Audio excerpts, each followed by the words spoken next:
A new thing. Hello, I'm Malcolm, and welcome to your daily devotional podcast anchored in Isaiah 43 and verse 19, where God says, "See, I am doing a new thing. Now it springs up. Do you not perceive it?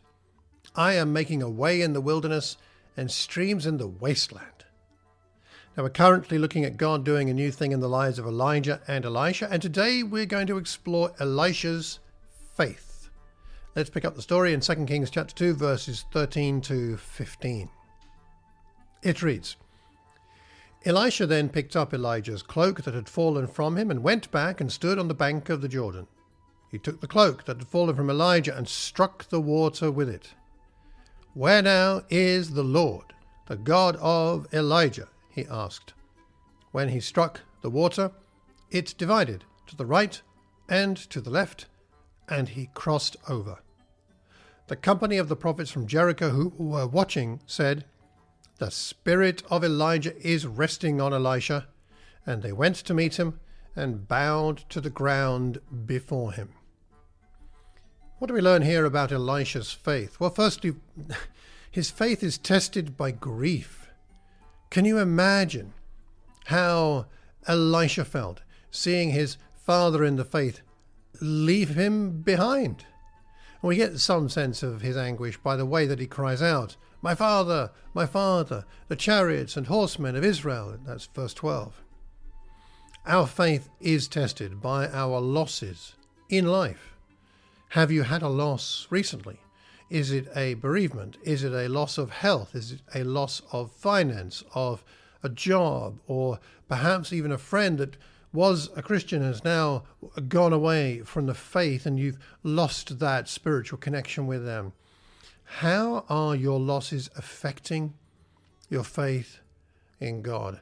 Well, let's take some inspiration from Elisha, because how does he respond to his grief?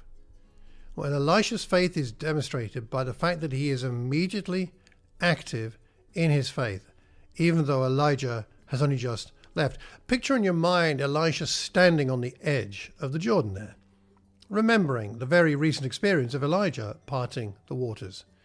Did the cloak quiver in his hand? Was his mouth dry before he spoke? Elisha had once had that mantle, that cloak, symbolically laid on his shoulders, 1 Kings 19, verse 19. Now it's going to rest there permanently. Well, however he was feeling, he struck the water and he called out to the Lord. And how did God respond?